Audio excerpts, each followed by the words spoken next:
Hey, good morning, everyone. Today is, what is today? Look at my watch. April 14th, 2023. This could be, no, I want to say that today could be the last day on this painting and I can call it finished. But I'm really going to take my time with these finishing touches on the tiger, especially where we're at is the head of the tiger. And yeah, let me show you. So what we want to do is darken up some areas around where the direct sunlight is hitting the head of the tiger. We want these kind of shocks of sunlight to really kind of pop out. And it's not that we need to make these brighter, because we've already reached the limits for how bright we can really make these, and the intensity and color are the chroma in the color as well. So the highest value, the highest chroma basically, especially over here, because probably, these are actually two little dots of sunlight hitting, but because this white, the local color of the white of the tiger is so bright, you can't really tell that that's part of the sunlight. So I want to darken that up a bit. The next thing I would like to do is, if you see the reference of the tiger, they have a bit of more fluff on the outside here of the mane. So I want to work on that as well. And then last but not least, we have whiskers going up this way. These really cool kind of whiskers happening there. I guess they're called like eyebrow whiskers, but then all the larger whiskers down here. So some oiling out needs to be done, and then a lot of detailed work. Good morning, Ula. Thank you for being here this morning. Thinker sent me an email this morning. He said he won't be able to make it, which is cool, but he said he'd watch later. And he suggested that I push past my comfort zone, which is a good suggestion, and make these areas a little bit darker than what I think they need to be. So we're going to try it. We're definitely going to try it. And we'll see how it goes. I mean, the worst that can happen is ruin the painting at the very end. No, I'm just kidding. I'm not gonna ruin the painting at the very end. We'll go carefully. It's at this point in the painting where I really need to take my time and focus on what I'm doing and really get it done right. Okay. Sorry, I had to set the timer on my watch. And the first thing we're going to do is some oiling out. Probably don't need it very much within the areas that I'm going to be working with, but I do want to make sure that it's a glaze up here. Actually, you know what I'm going to do? I've been experiencing lately, and I picked safflower oil. I need to make sure that I pick the right medium. I've been using refined linseed oil for oiling out, and the problem that I'm kind of running into is that it's a little bit too fluid of a mixture, and it tends to want to run really easily. So unless you put it on there super thin, so you have to make sure that when you oil out, you put things on there thin. So I'm going to do it with my gel medium, and the gel medium will work just as well. I mean, the purpose of oiling out is just to get that kind of sheen over the painting, to get an idea of the real color that's there. And I'm going to try right in the center here.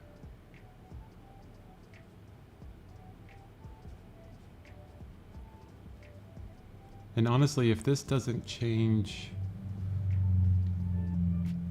what the colors look like that much, like if it doesn't bring that luster of the oil paint back that much, I probably won't do any more.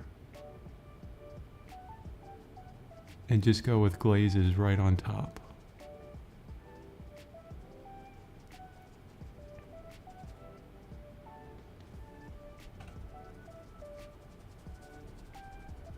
So the purpose of oiling out is to bring the original quality of the oil paint back, which is basically the value, the chroma, and the hue. So you see all of that correctly as if you just put it on the canvas. That way, when you add colors on top of it or next to it, you're comparing against the real color that is there. Because oil paint dries and it tends to get dull in places.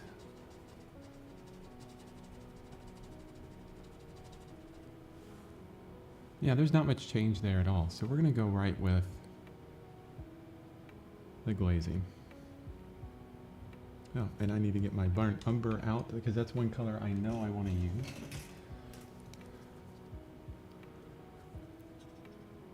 We've been working on this painting for so long that now I really know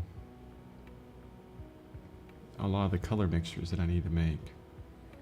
So I was using transparent earth orange, which is a bit higher chroma of a color, more saturated color, and it was too saturated, and I don't want saturated color right now for these glazes because it's going to be a bit of a darker color. So if you have a really bright color, a high value color, and high saturation, and you want it to stand out more, you put it next to its opposite, a color that has low value and low saturation.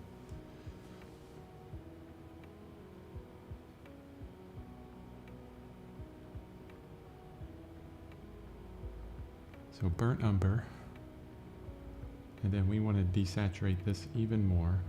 I'm going to grab some blue.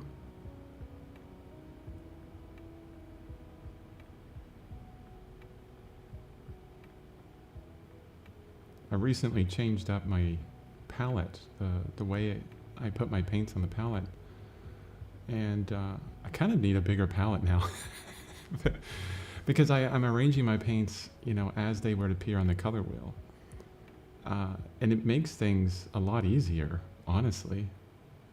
I don't even have to think about it anymore. It's like the next evolution in making things easier for when I paint. So I got an orange. Burnt umber is an orange. And you know, this presupposes that you know a lot about your color, which the Munsell color wheel video that I created will help you with that. Through that, I understood that burnt umber is an orange, and the best way to lower its chroma is with its opposite, which is blue. And so it's on the color wheel this way. Here's my primaries, my Naphthol Scarlet, Hansel Yellow Medium, and Ultramarine Blue. So that, you know, they make a nice triangle. And then I have secondaries, orange, green, and purple. I don't really use purple very often, but that would be right here. So I'll take all the other colors and I put them on the wheel where they actually go. And I used the Munsell color system to figure out where my paints are exactly on the color wheel. Although it's not very difficult to do that. Okay, here we go. Let's see what this looks like.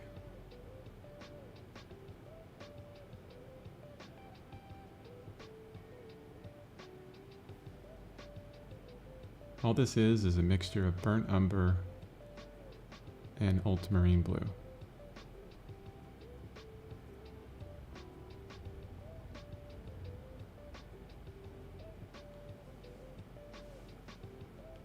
Look how well that darkens things up. And there's still, you know, all that texture and everything underneath there. There's a lot of medium in this. It's a thin glaze.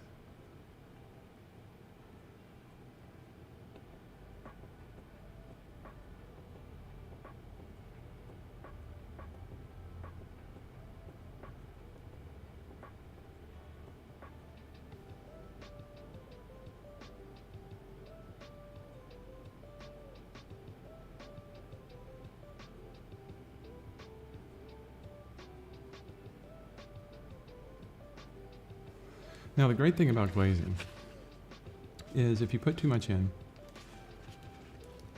what you can do is clean out your brush, you know, with a paper towel like I'm doing here.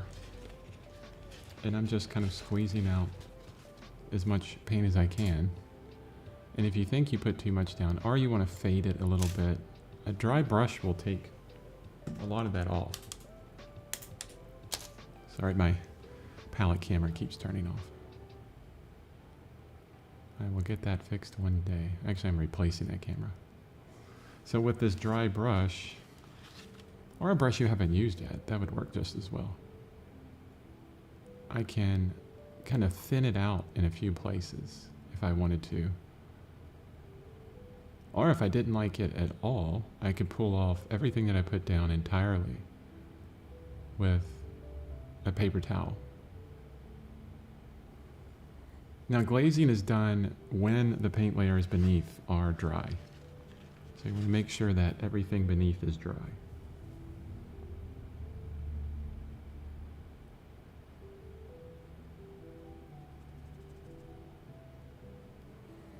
Well, that darkened up significantly.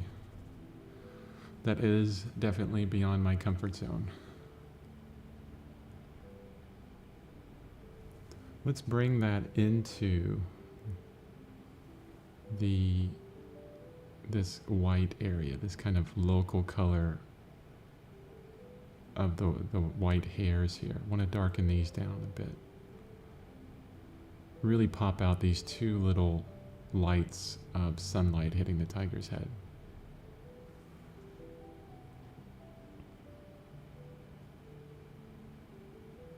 Rembrandt did this really interesting thing where he would put a lot of impasto down on his paintings, and then he would take this super thin wash of like burnt umber and I don't remember exactly what other colors, and put it all over the painting, or at least on these thick impasto layers. And then after he put that wash on there, he would lightly wipe off the painting, and it would just hit the tops of those impasto layers. And all the cracks and crevices, the interstices would have all this darker paint in it, but the tops of them would really shine. He was, you know, a master artist that always experimented.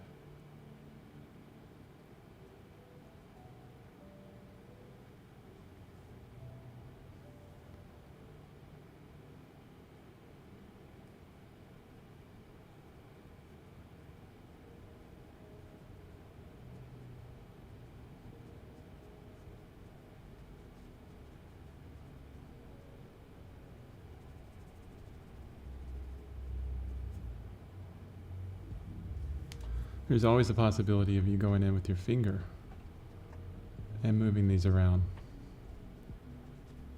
kind of fading things in and out. It's a very subtle process. That's why I like it, especially at the end here. Getting these subtle changes in.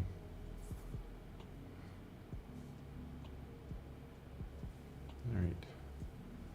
I feel as if I need to oil out a little bit more in places.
Okay, sorry, really focusing hard on this today. I'm going to add a bit more blue to our very thin glaze mixture here to get it even closer to gray right now.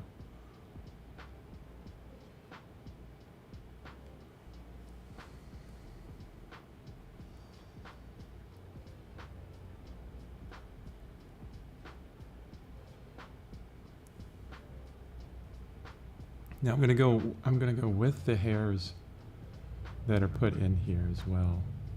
I'm not gonna go against them in any way. You know, follow the form and everything you do. If I went against all this, there's a chance that the strokes of the glazes would kind of destroy that illusion of hair and form.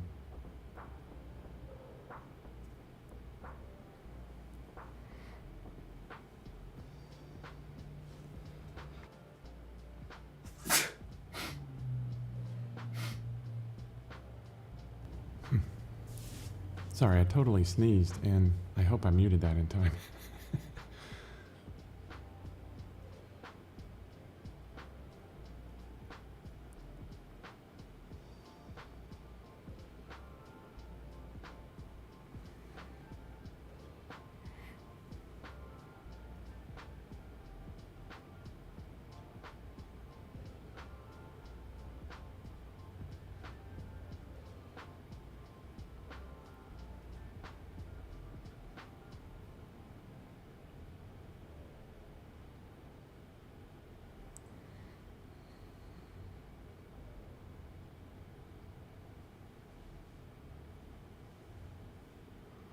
Okay, after I put down a little bit more, what I'll do is I'm going to step back and make sure that I'm going in the right direction.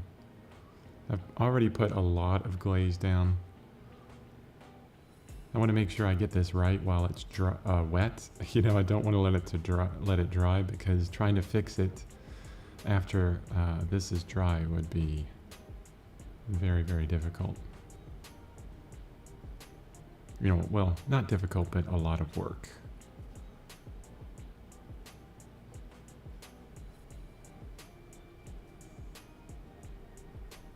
And I'm trying to subtly bring the values of everything down, honestly.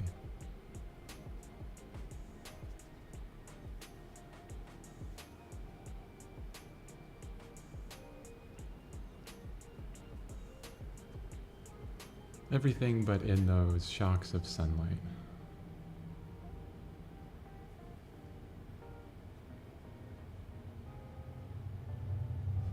I'm trying to add as much drama as I can here. I don't think you can have too much drama in your painting, honestly.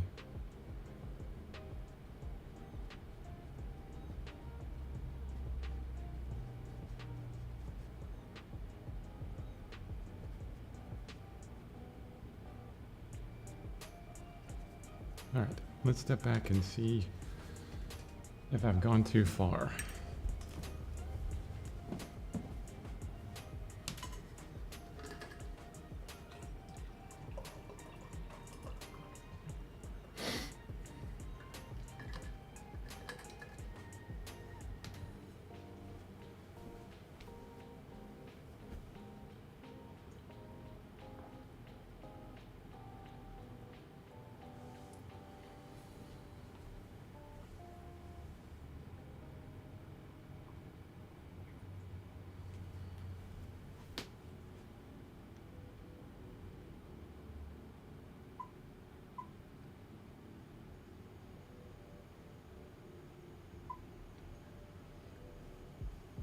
Yeah, one thing I'm noticing is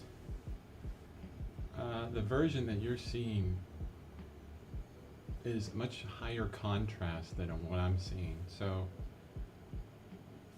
which is really interesting.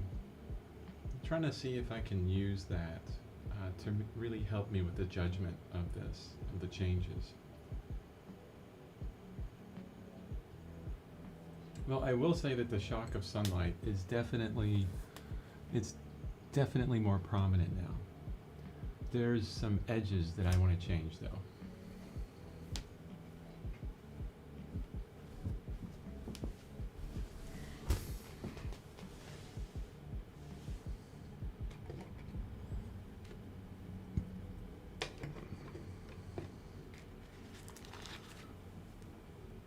So I see right here, and maybe I should zoom in. Let's see what we can get if I zoom in here.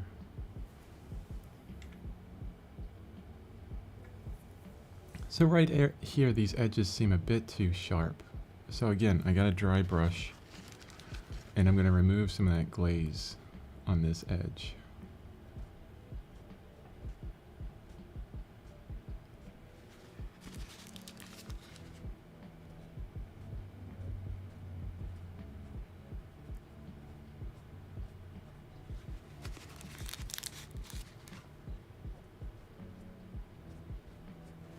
I feel like if the sun, is coming through some trees and is hitting the tiger, what's going to happen is the further the surface that the sun is hitting is away from, the light itself, it will fade out a bit more, so the edges will be a lot softer. But I think those edges were pretty hard to begin with. Maybe we can fade those out a little bit more. Especially this edge, it's really hard looking because it goes right up against a stripe. And that stripe isn't very gray. Like some of these are gray, like they're taking on sunlight. Maybe we should really change that so a little bit of that light hits over here and this turns gray.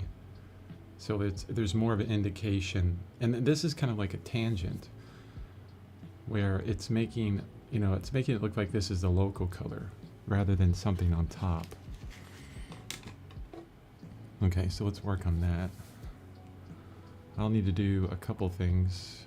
Let's get a white. This is going to be the highlight.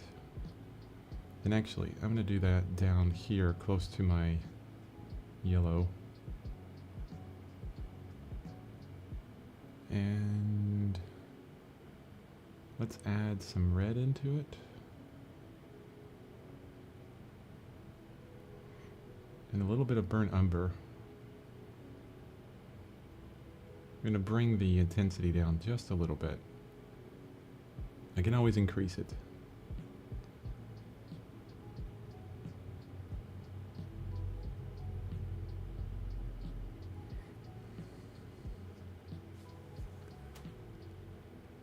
And now, because I put white in this mixture, it's going to be opaque.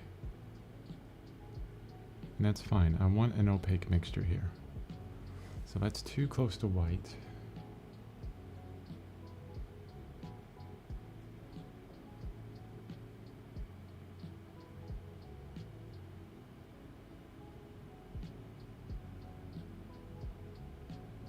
Let's bring out my my transparent earth orange, which I am at the almost absolute end of this tube. This tube is squeezed to death.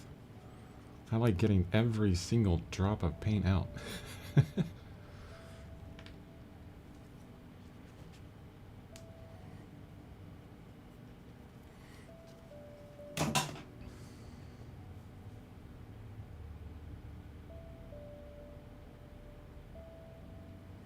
So transparent earth orange is nice because it has a very, it looks very similar on the palette to burnt umber, and actually they're the same color, pretty much. I think, no, they're on the same line. It's just transparent earth orange is transparent and a little bit more intense. Has a bit more intensity to it, and that should get us to where we want over here. I need to take that lighter stroke off. I know what I'll do. I'll use my glazing brush.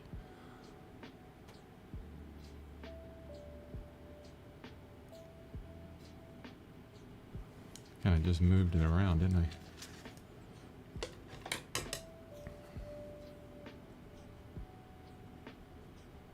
There we go. A dry brush did it better.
Okay, so that's good. Now I need to change that dark stripe up. What we need is a nice gray, like we got these grays in there. Let's see, because I actually have black in my palette. I'm going to take some of this black, and I'm going to make up a quick gray.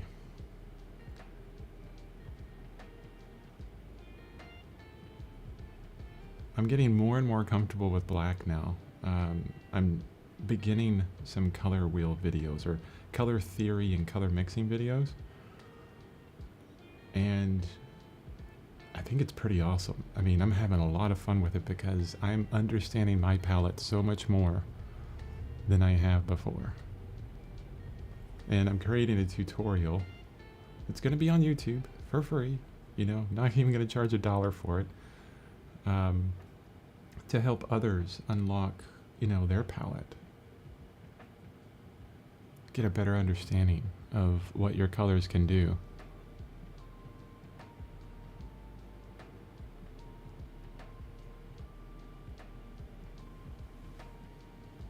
Okay, let's lighten it up just a little bit in places.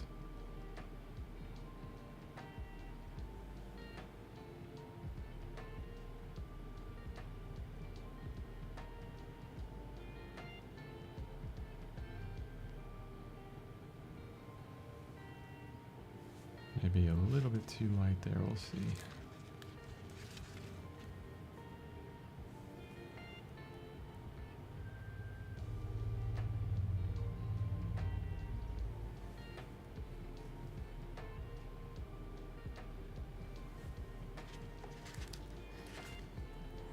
Now I'm switching back and forth between two brushes.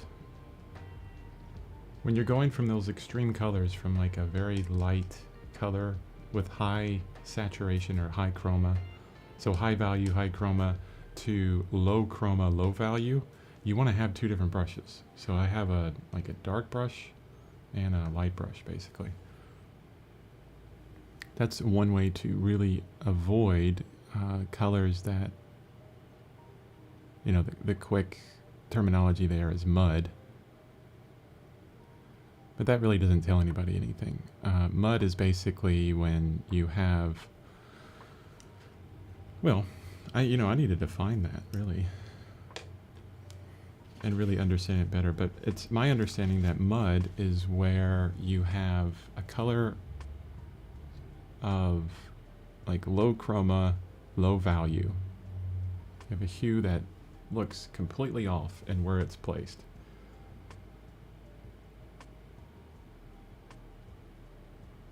It's also an indication of a mixture of, you know, just all kinds of paints together. And what we want to try and achieve eventually is to be able to get the mixtures that we want quickly and almost effortlessly.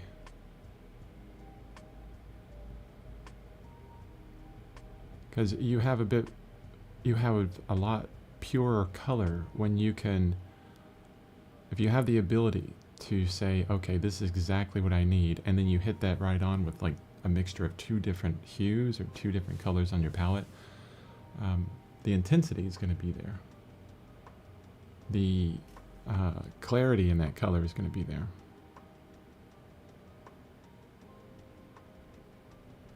What I'm doing now is just changing some of the edges here.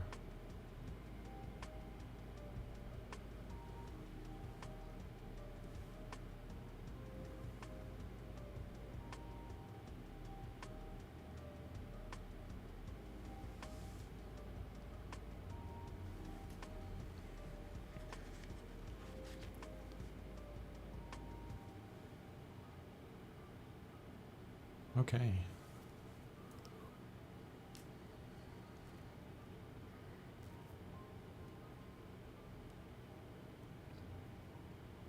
A lot of times you'll get to a point in your painting where I am right now, where you're thinking, you know, I think that looks really good, but I'm not sure. I think that's a perfect place to be, honestly. Sometimes it's difficult to, you know, kind of stay in that zone of unknown.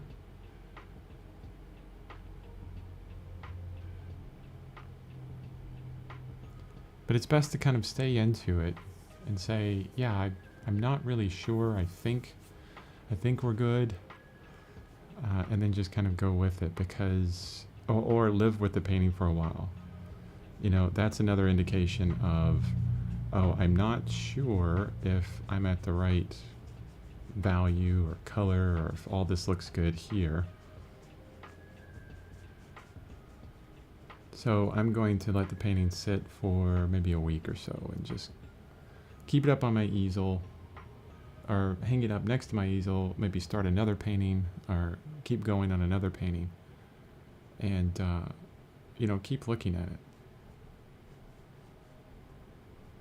I've had paintings that, and you can look at my website, where I've spent a long time on it. And then I don't even say that they're finished. I'll say, I think this is finished. I'm just going to let it sit. And, you know, I can always come back to it. If I find something in it that I really need to change or fix. Honestly, most of the time, I never come back to them. Most of the time, I realize that it's good.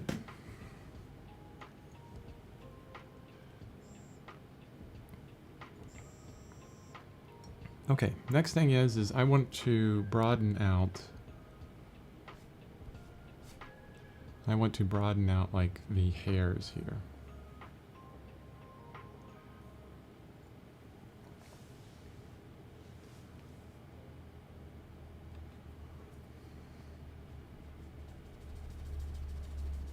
Now, I saw a mark in my canvas there, and I was wondering what the heck it is. Okay.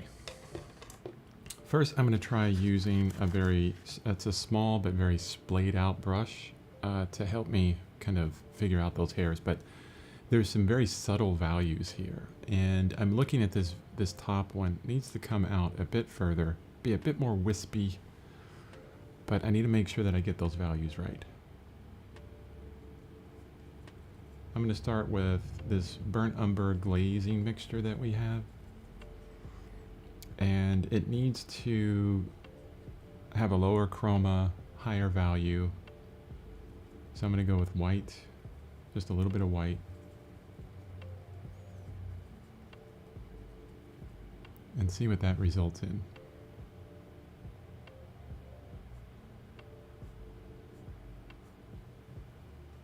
Not enough paint. That's what it results in. I need more paint.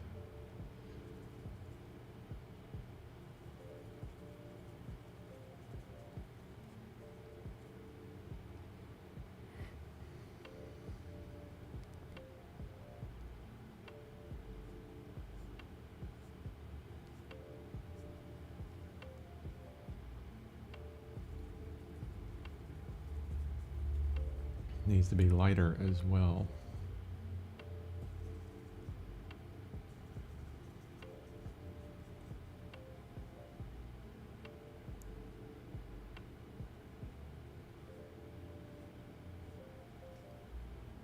Now we're getting there.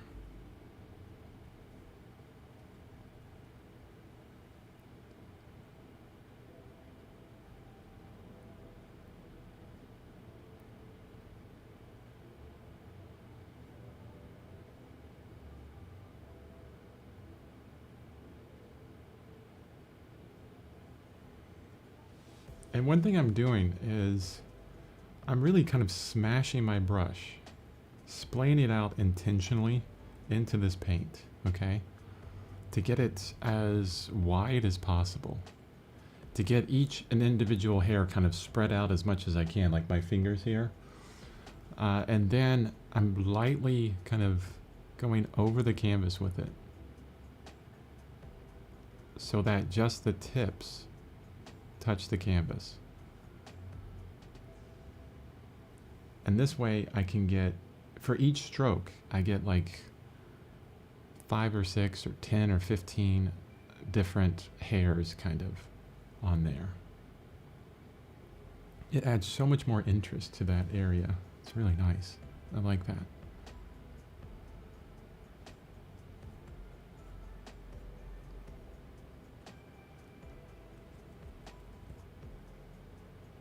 I'm going to broaden this one out a bit.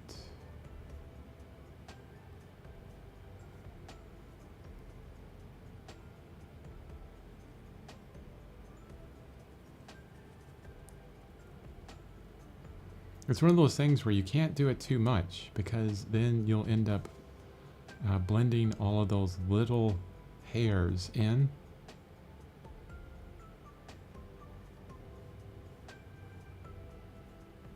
Trying to just do it once and leave it.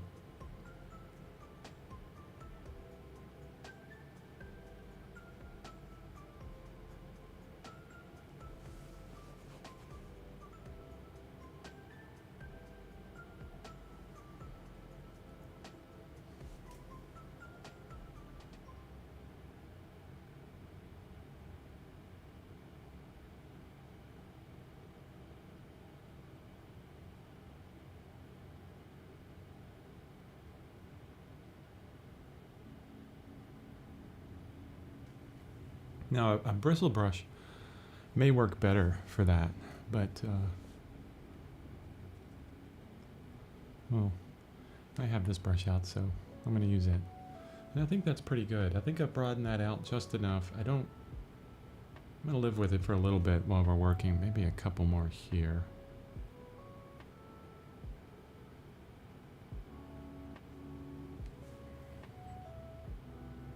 Hey, Deb. Good morning from Brazil. Fantastic.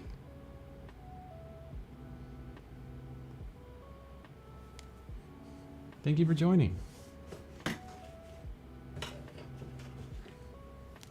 Now, another thing you can do here is if you have paint already on the canvas, you can use a palette knife. Kind of scrape into it.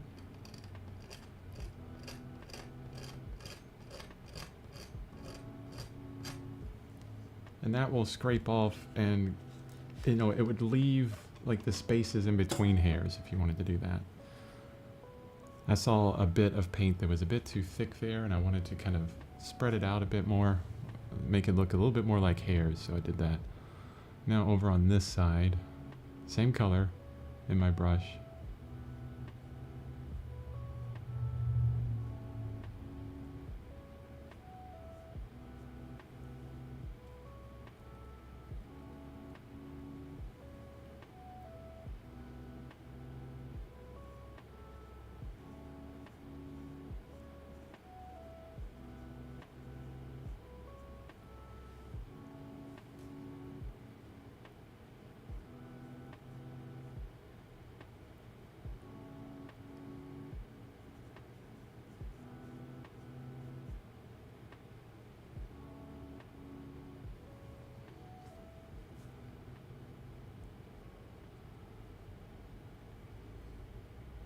Hey, good morning, Ashton. Hope you're doing well this morning.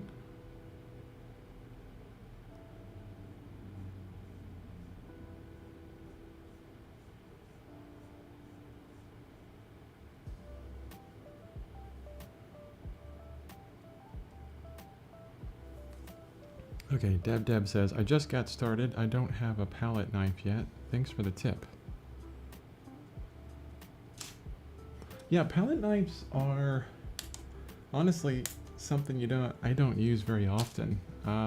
My main usage for a palette knife is, you know, mixing color, and only when I need a lot of color mixed up, really. Whoops, LOO just switched accounts. No, that's all good.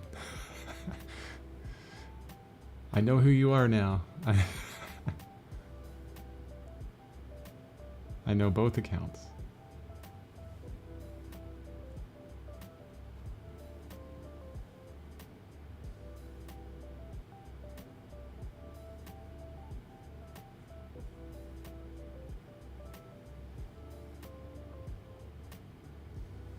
I'm gonna fade out this one just a bit. Take my thumb into it and just, yeah, just kind of fade those strokes out a little bit.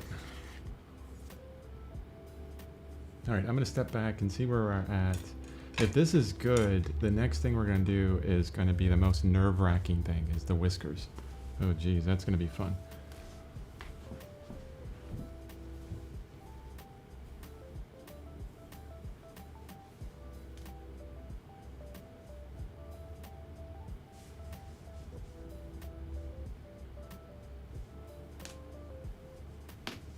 Yeah, we're good.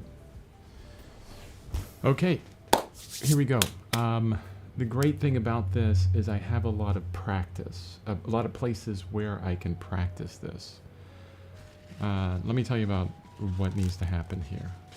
So, we have whiskers, you know, down here on the muzzle that are going out in all different directions. There's probably about 50 of them. There's like so many. It seems like there's way too many. We have a few of them sticking out in different places. This is an older tiger, so we're making sure that, you know, it kind of looks older with all of these, you know, it's like gray hair. I mean, I have all kinds of gray hair and they tend to go, they do what they want. But we have a lot of practice, so I can practice with all these whiskers up here in places, even in the ears.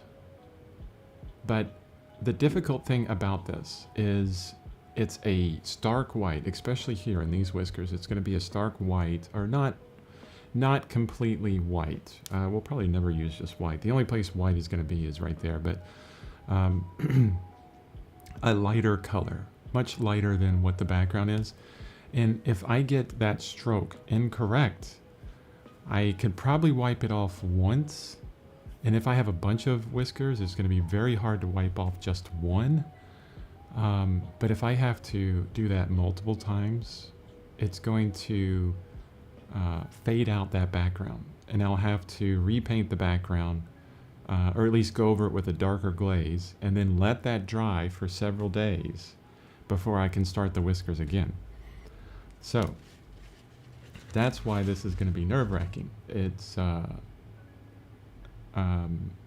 yeah, it's very subtle things that are happening here. But the good news is I have multiple places where I can practice it.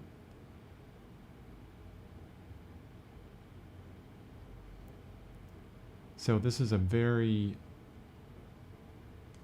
low chroma, high value mixture. It's not really high value. It's not close to white. I'm stressed for you. Thank you.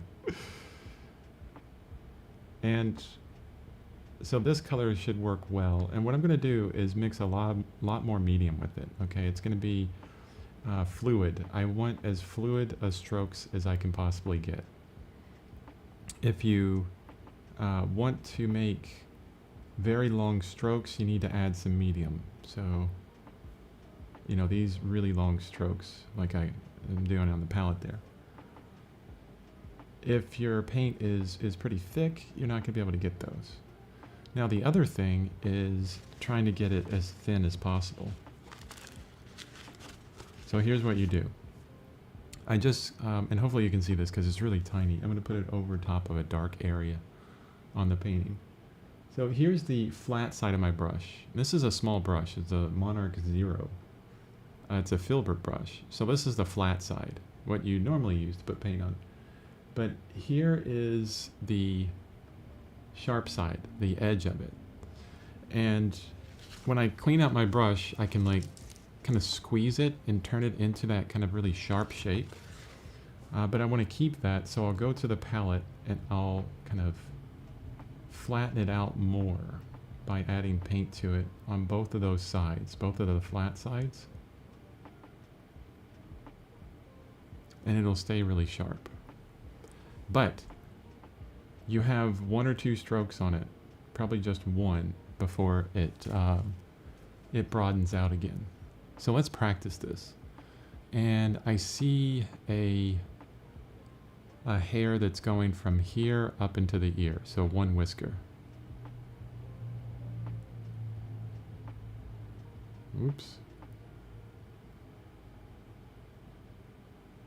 I'm kind of practicing over it. What I need to do, I tell you what, here's what I'm going to do. I'm going to grab my maul stick.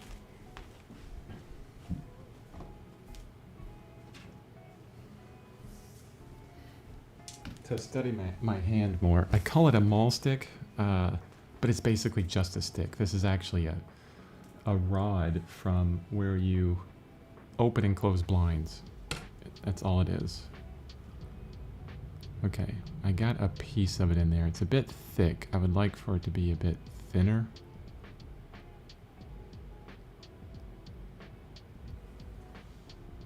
Yeah, that's really thick. All right. Let's try this. I'm gonna get a very clean brush.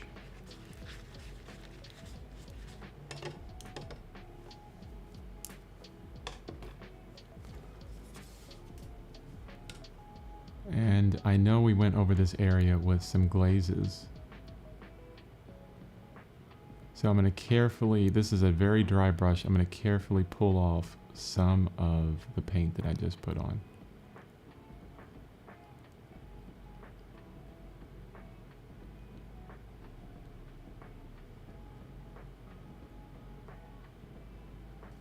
Thinning out that stroke so it just looks like a hair.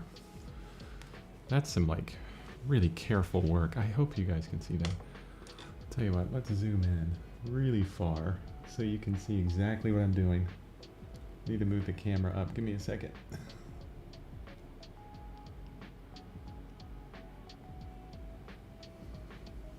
And I'll keep moving this around as I'm working. Okay, that wasn't the best. I had to fix it. But you know what? I'm not going to be perfect on the first try. So that's fine. I don't paint whiskers every day.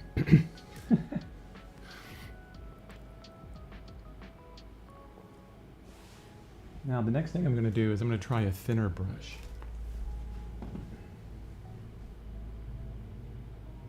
I just had to find it.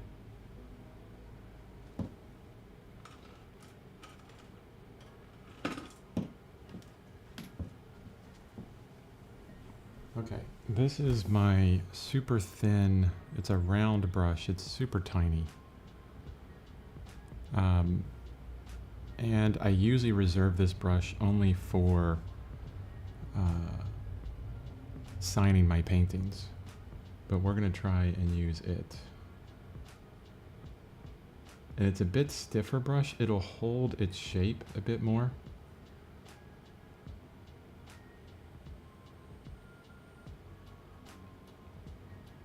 Let's see how this works. And I think we're on the value. I don't want to go any higher on this the value for this. Okay, now this looks weirdly relaxing. I'm glad it's weirdly relaxing. It went from like, oh, I'm stressed to, oh, okay, no, it's good. We're good. Let's chill out. All right, I want to do another one right here.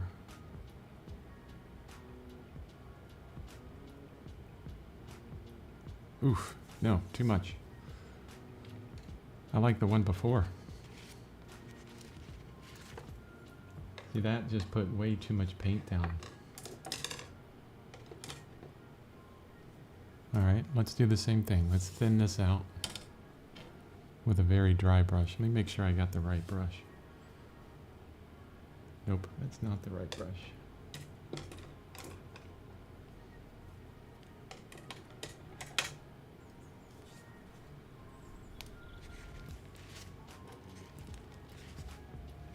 Okay, I need to clean up this brush a bit.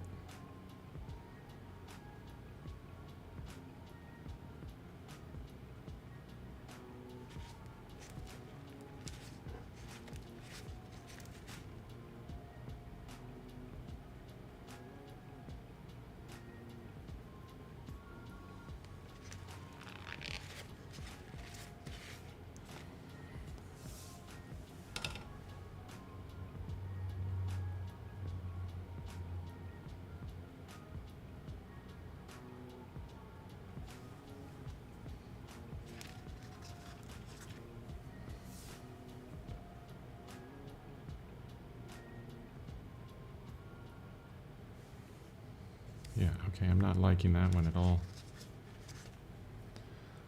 So, I'm going to get a brush that I haven't used yet.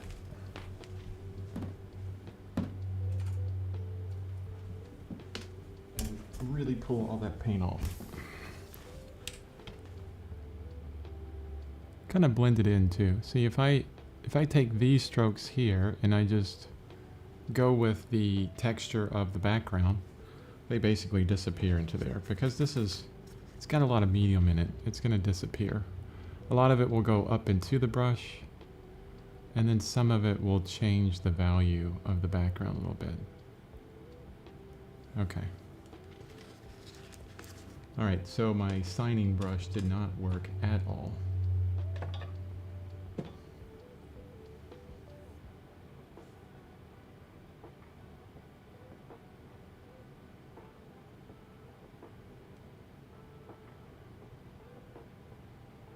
I think because I couldn't thin out that paint well enough in the brush itself. Just have just a little tiny bit of paint in there.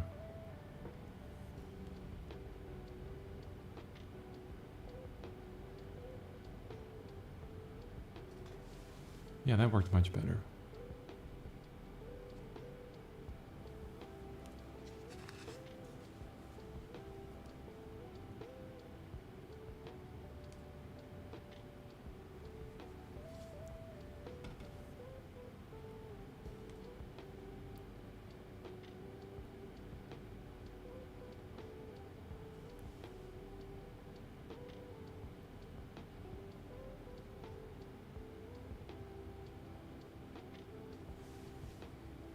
Really trying to position my hand here so that I can get the angle of that stroke down well, which is not easy, honestly. These little subtle things.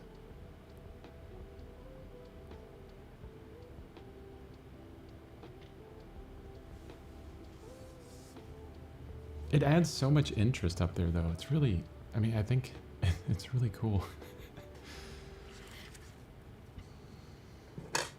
Okay. There is one whisker on this left side that's really bright. Like it's being hit by sunlight. So I'm going to add much more white into this mixture. I'm going to do it over on this side. Lighten that up a bunch more.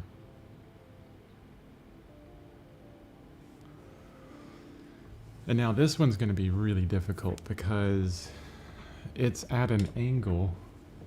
Oh, let me move my camera over. So it goes at this angle here, like up and out away from the eye. So I really need to move my elbow and everything so my hand is above so I can get this kind of arc with my brush. And I need to go, instead of out to in to out, I think that would be easier for me. Kind of ghosting it, practicing it.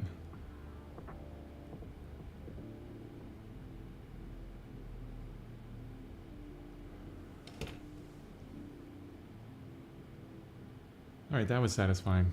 That one went down pretty well. I went into some paint mixtures that I've already put down there.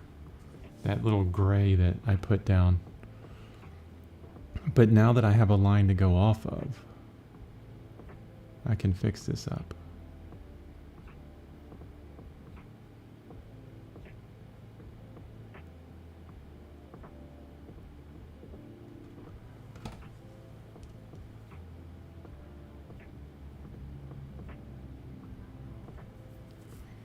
Wow, this is so tedious. Seeing the process of painting makes me admire the work more. Thank you.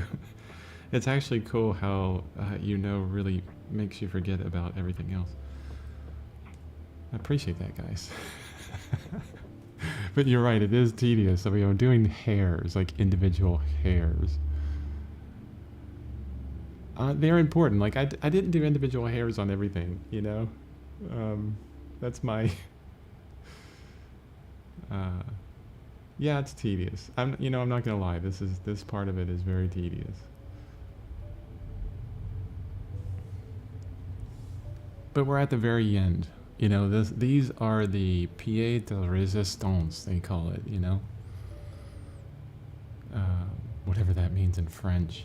It basically the end, the most important, the the ultimate best at the very end, I guess. The garnish.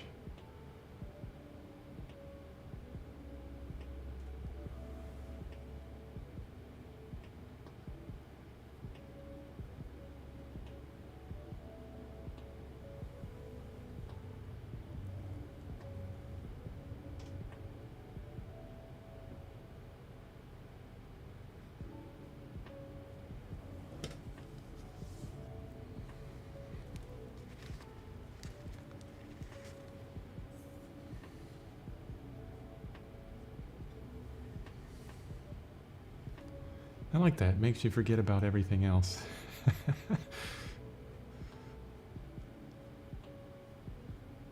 Somewhat entertaining. It's not as bad as watching paint dry. At least. Okay. Still not getting to the whiskers yet because I'm still a little afraid of those. Let me zoom out here a bit. Go back to the right side.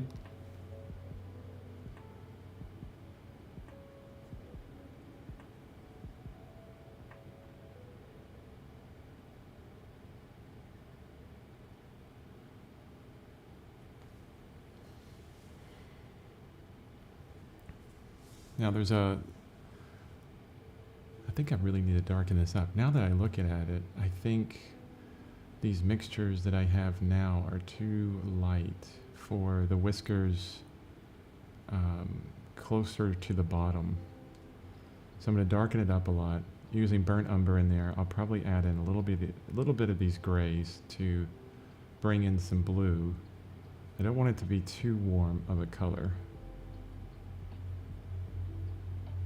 Really cut down the chroma on that.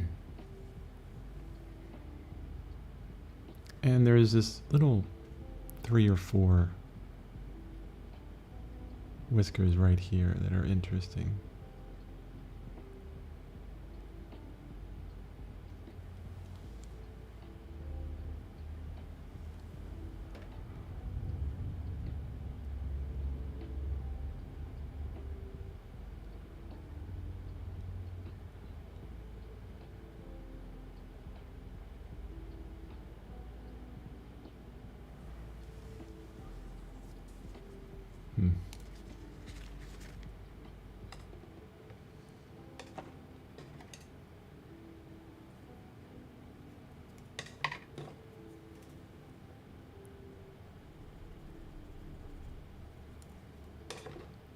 Try again on those.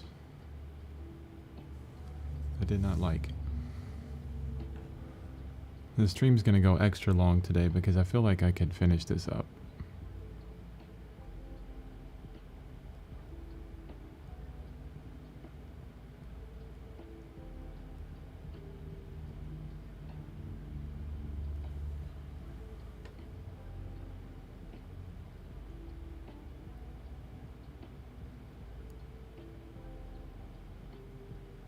Yeah, that's what these things need. They need confidence, honestly.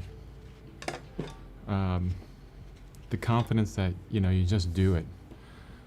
Don't play around with it, just go for it kind of thing. Like the strokes that don't have confidence, I can almost tell that, you know, I put them in, you know.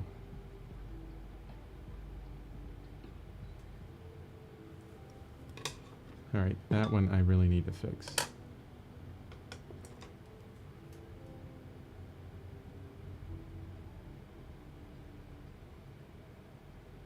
I'm just going to grab a dark color, burnt umber, black, and a little bit of blue.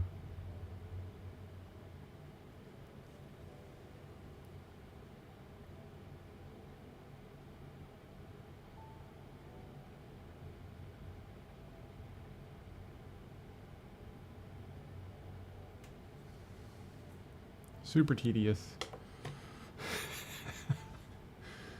Like these things, I'm like, oh, why am I doing this? No one's gonna see this. That's because I'll see it. That's what it is. I will see it. Okay. All right, let's go for it. We're gonna go for the big whiskers.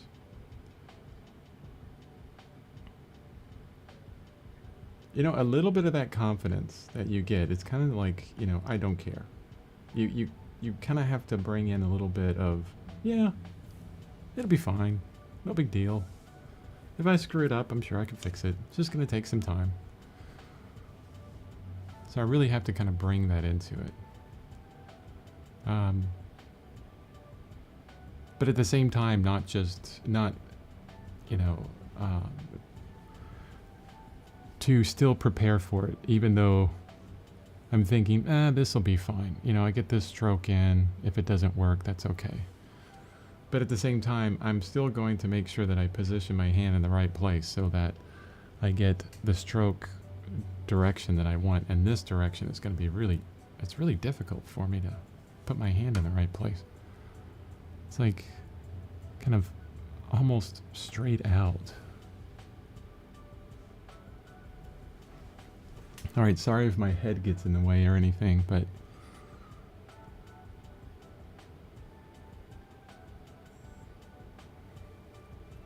doesn't help that my watch started buzzing at me. Okay, here we go. Don't care, don't care. You got this, you got this.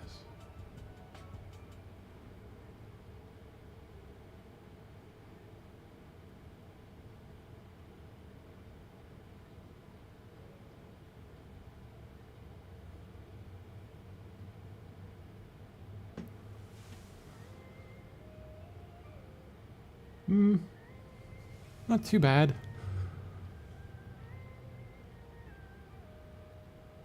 I've already done worse.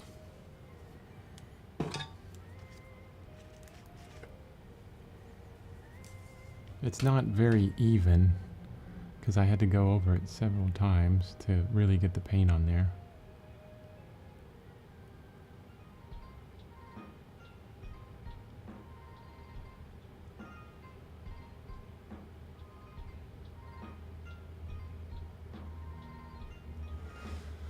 I bet you there are some methods that people have used. You know, maybe some kind of palette knife thing where they just go whoosh, and it makes some awesome, you know, whisker. But I don't know that yet, so I don't do whiskers very often.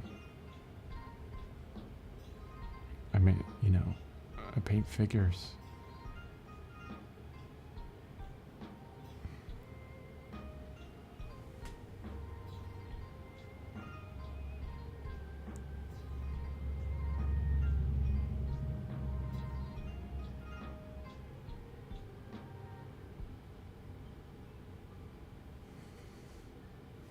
Okay, that worked better. When I was able to hold my hand as if I was writing, like with a writing implement, I was able to get that stroke down really well.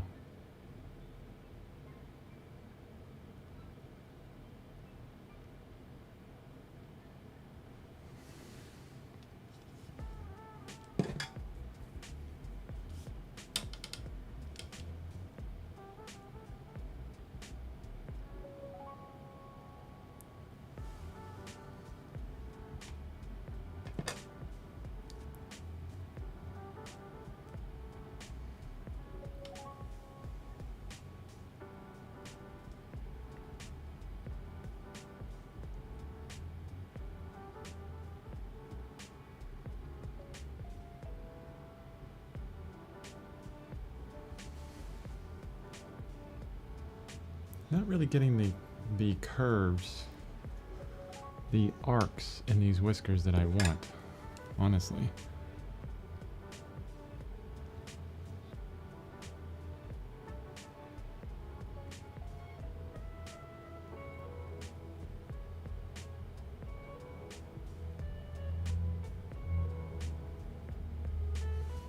That one is way too straight. Yeah, I don't like it. I'm going to pull that one off.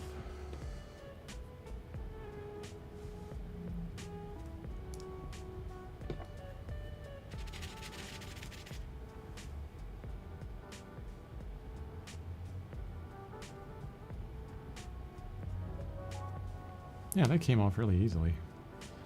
Like I said, though, I can only do that maybe once or twice. before it affects the background so much that it's going to be a problem. Alright, let's try that one again. But I need more of an arc to it.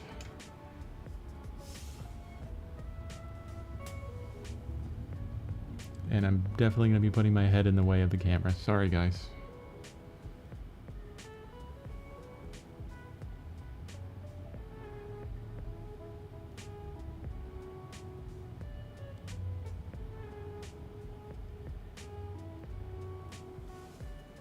Yeah, that's better.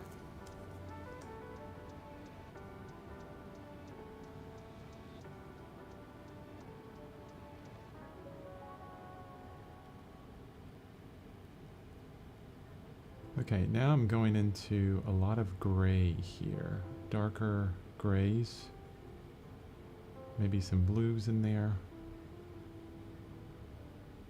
And the rest of these whiskers are going to be very... they're a bit more in shadow. So they're, you know, they're lighter than the background, but not tremendously lighter.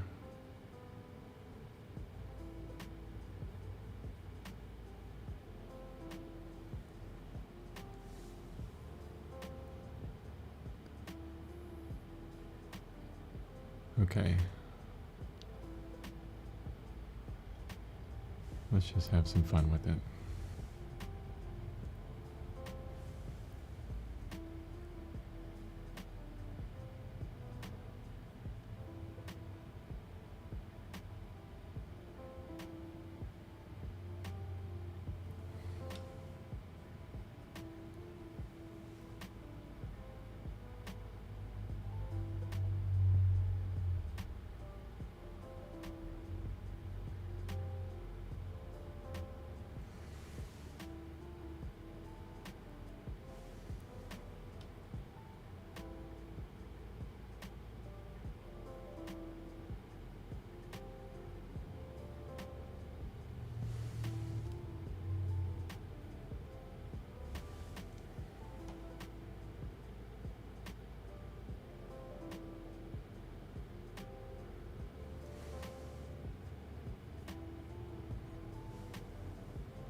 Nice. He's looking really scruffy now.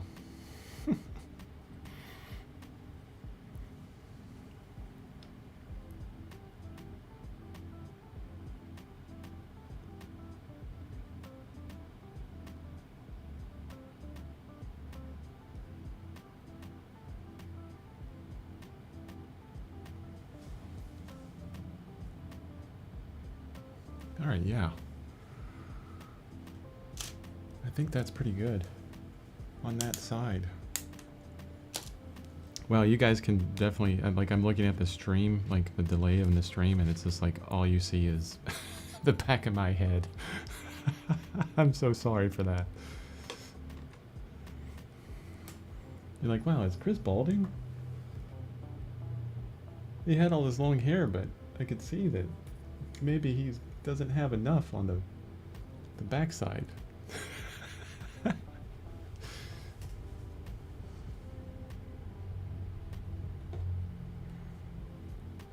Okay. Let's do this. Let me change the position of the camera. So I'm going to take you guys on a wild ride here for a second.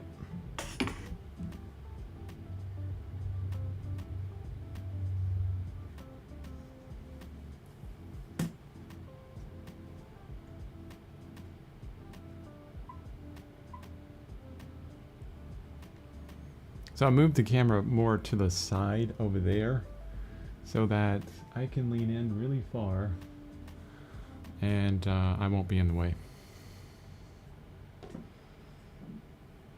Okay. Now let's just go ahead. You know, I'm going to start with the darker whiskers on this side, the ones close to the bottom as practice.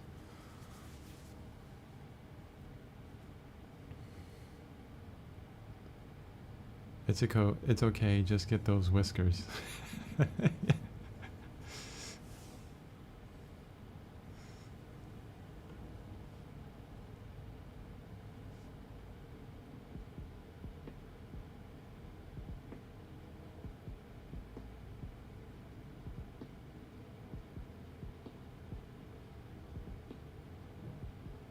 You know, after doing this several times, it's kind of fun now.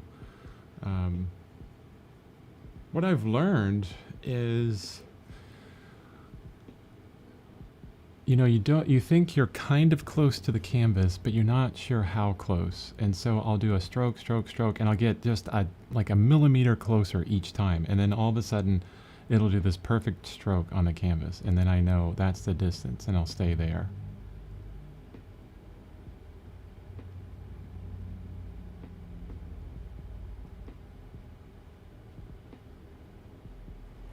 And the brush has to like barely touch the canvas. And I just added some more medium to this, and it splayed my brush too much. So the mixture of paint to medium has to be so good that it's fluid enough, but not so fluid that it allows the hairs of the brush to kind of spread out. Some subtle stuff here. I would use another S word, but it's a live stream.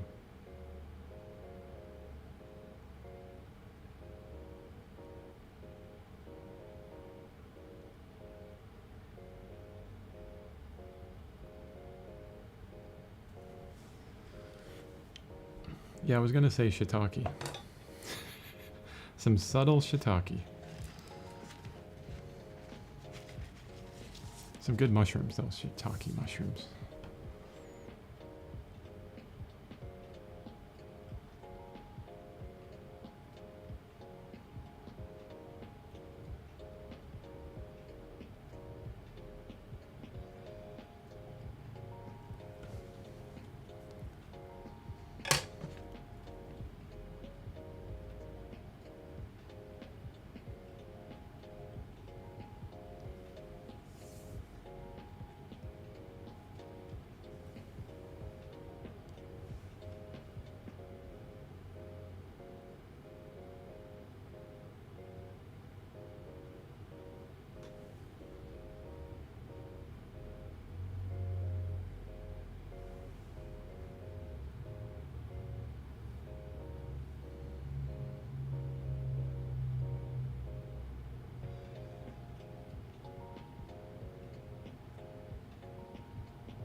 Very quiet because I'm focusing, guys.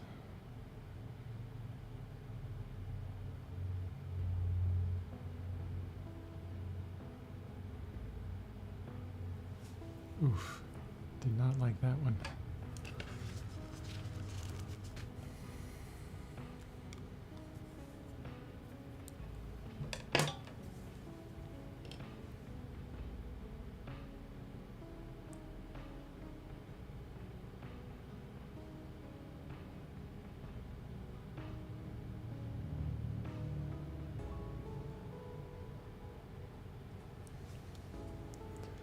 Yeah, I indeed am a potty mouth, so I can't blame you.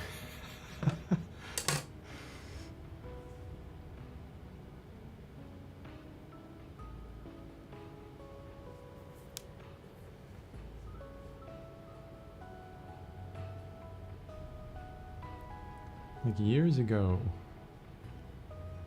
I heard a quote from Malcolm X, Um, someone had asked him when he was in prison why he studied the encyclopedia, not the encyclopedia, but the dictionary so much. And I'm going to really screw up this quote, but it was something about, you know, lacking the words, just like I'm doing right now, lacking the words to be able to express ourselves. And there was something about, you know, curse words in there. Where, you know, this is his views. I mean, I curse all the time. Unfortunately, I'd rather have such a grasp of the English language that I could express myself without curse words. But sometimes you just need a good F-bomb, you know, for, you know, when you're frustrated, right? But there is this interesting aspect of, you know, if I had, you know, the grasp of language like Shakespeare, I could probably express that frustration tremendously better, where people would actually be amazed rather than offended. Oh, that would be interesting. All right, back to the whiskers.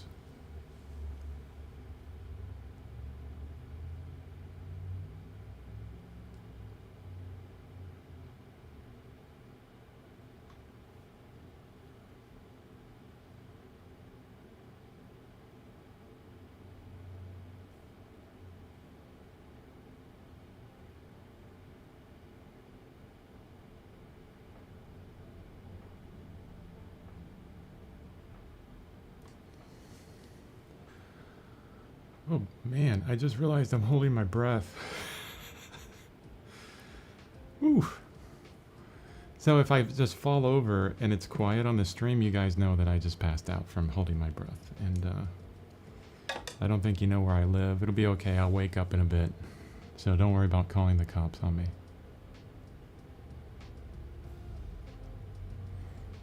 That'd be kind of interesting. You know, 911, what's the emergency? Yeah, there's a guy on the stream that I'm watching that just fell over. He may be dead. Okay. I have no idea what I could do with that. 911 dispatch calls. I'm sure they get a lot of crazy stuff.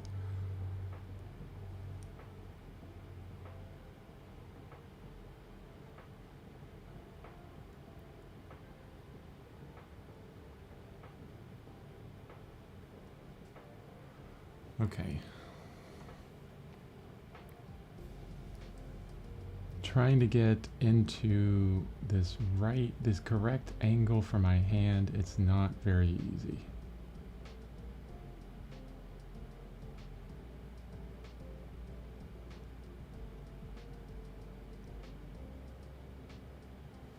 Whew.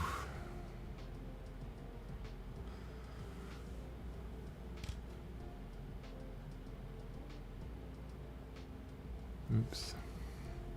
That was not a good one.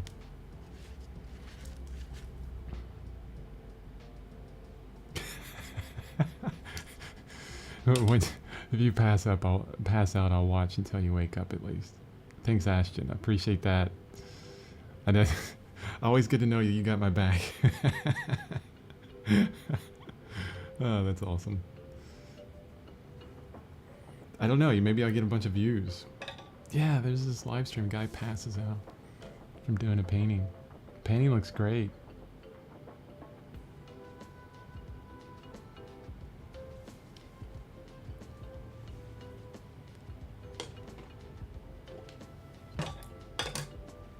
All right, I'm gonna say something here, and I hope it doesn't change my future of art very much. Or maybe it will, and it'll be a great thing. But digital is easier. And I hope it doesn't influence you guys to like never try oil paint ever, but at least for these whiskers, yeah. And I knew that when I was putting on the whiskers, when we were doing the digital version of this, I was like, this is going to be hard. And I think I remember saying that. When I get to the oil paint, this is going to be not so easy.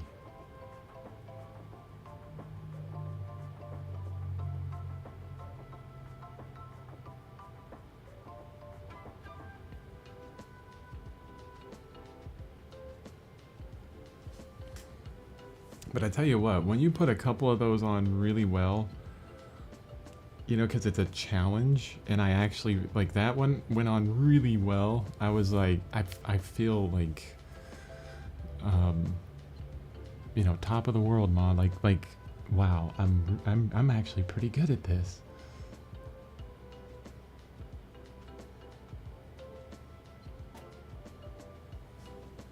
And then you do a bad one, and then it all goes away. 100% agree. One click on the undo button and you're set digitally. Yeah, exactly. So Control Z, Control Z. I mean, you know, the main question that I would have on that is, you know, for myself in general is, you know, how important is the physical, right? The physical version of a painting versus a digital version. And I think that's kind of like an individual question we all have to ask in this digital world now, right?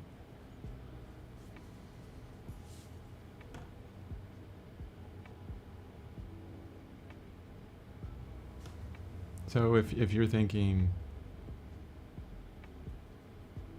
and you can still have prints, right? You know, are you okay with going into a gallery and selling nothing but prints? But actually, was it downtown not Bellingham? Yeah, downtown Bellingham, which is a city north of Seattle where we live. Where we live in Tacoma, which is south of Seattle. But there's a bigger city north of Seattle called Bellingham. And there's an artist there. Her name is Echo Chernik. E-C-H-O, Echo, like the word echo, and Chernik, C-H-E-R-N-I-K. And she does these wonderful paintings, digital paintings, and she has a whole store. And, you know, everything that she sells, like books of the paintings together and the paintings themselves are all prints. She also does some oil paintings, but the majority of everything is all digital. And it looks like they're doing really well. And this is post-COVID, right? I think maybe after COVID they got started, not sure. But she's doing well. So it's possible. You never know, guys. Maybe, you know, I'll get tired. I'll get tired of the oil paint and just go all digital. I like the combination of the two because they tend to inform each other in different ways.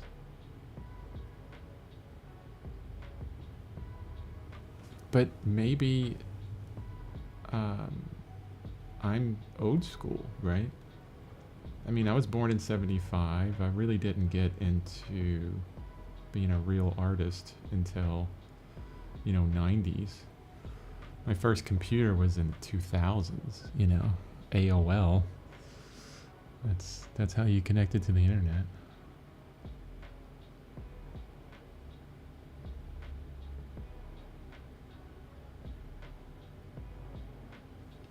But my job is in the, you know, web development space. So I do a lot of computer stuff. I'm the tech guy for my family, basically.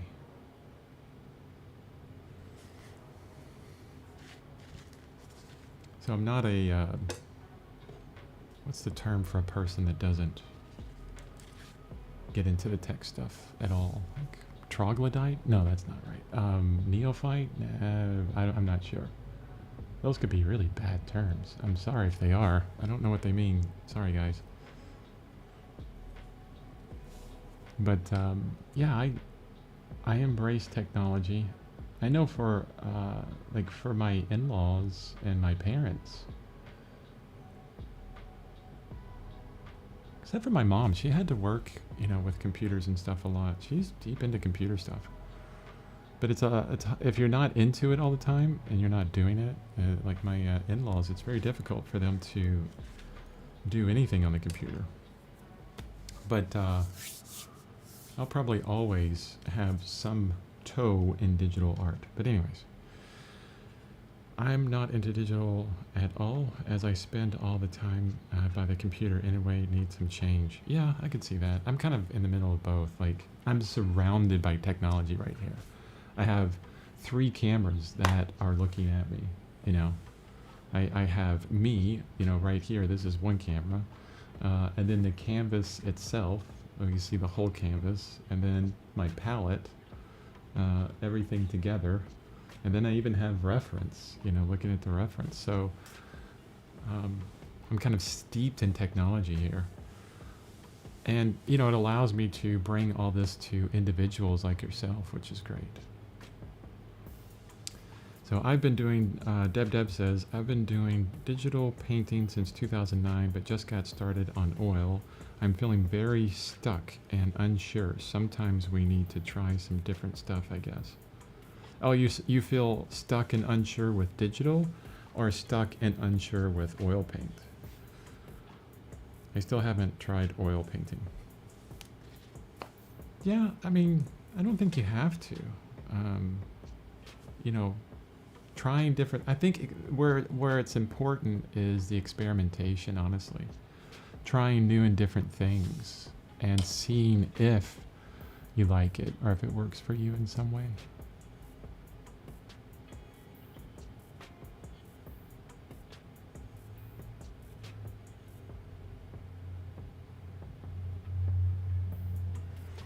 And trying to do that where it's not super expensive as well. Oh, with digital you feel kind of stuck. Okay, yeah, I can see that. I mean, it'll be the same thing with oil. I'm going to eventually take a painting class in school, but I don't know when. I'm contemplating taking ceramics first because that looks fun. Yeah, ceramics is a lot of fun. Okay, stepping back here and we're gonna look at the painting. Let me zoom out for you.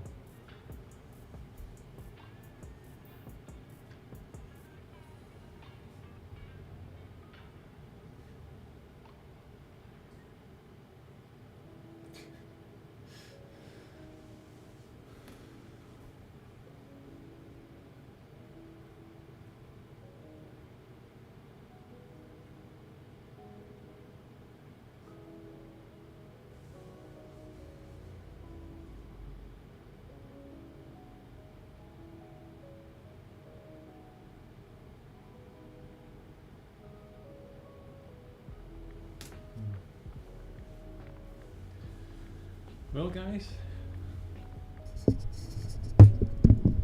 I guess, what I want to say here is it's been a very long road on this painting.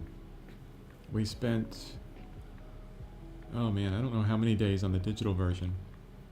And I learned a ton on the digital version of this painting. And then we spent 40 days, 41 days on this oil painting. And each time it's been, at least an hour a day.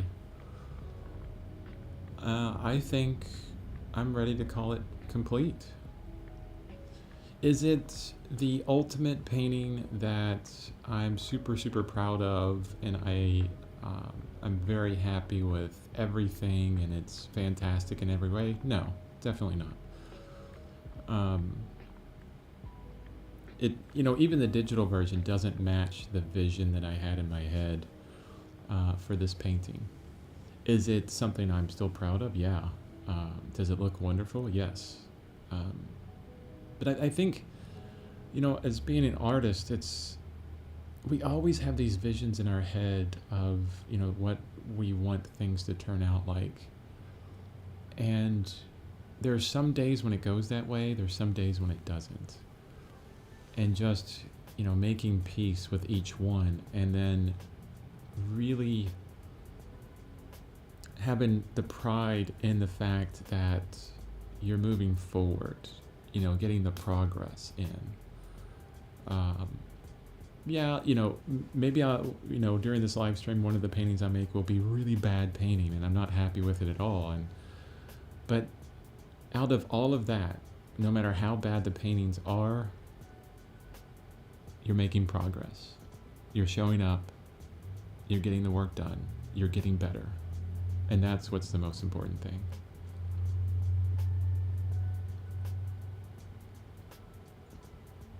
I think it's a great painting, honestly. It's a really good painting.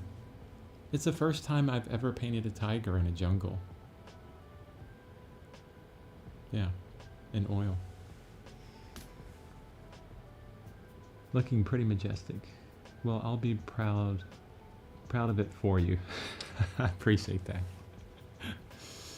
Okay, let's do this. I'm gonna lift this painting up.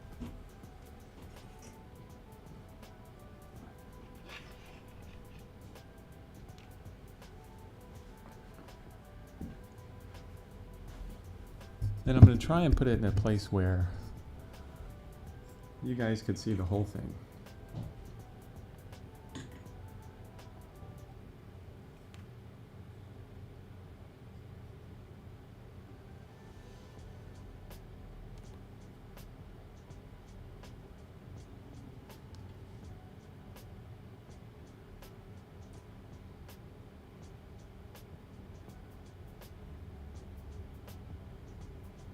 Of course, the contrast here is just kind of crazy with the way I have the light set up. So it's super bright on the top and not so much on the bottom.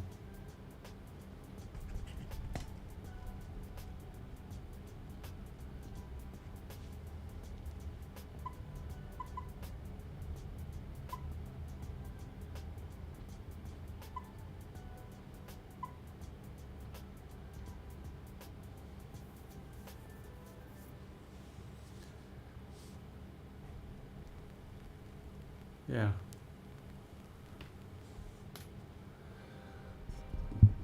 Okay, guys. So, what's going to happen the next stream? The rest of today, I have a bunch of stuff I'm going to do, and one of those things is going to be planning out for what we're going to start in the next stream, which is going to be portraits. I'm excited to get back to the human figure. I have some images lined up, and they're going to be smaller, probably 8x10s. And they're going to go a lot quicker, so you'll see the process go through a lot faster. We're going to start digitally on these. Show you how to bring, you know, images into the digital hemisphere, work them up, and prepare them for an oil painting or anything else, or just leave the digital how they are. So that's going to be the next thing. I would definitely suggest that you check out my website, chrisbeaven.com, and I will have the professional photos of this painting up so you can actually see the you know, a better lit version of it. So yeah, everything will be up there. I'll put the digital version up as well. I still don't have that on my website, so yeah, I have a lot to do before, you know, this weekend, you know, before tomorrow. So look for that, and thank you guys for being here today. Thank you guys for showing up through, you know, all of this painting and supporting me through it. We got a lot more awesome stuff to create, so stay tuned. I will see you guys tomorrow.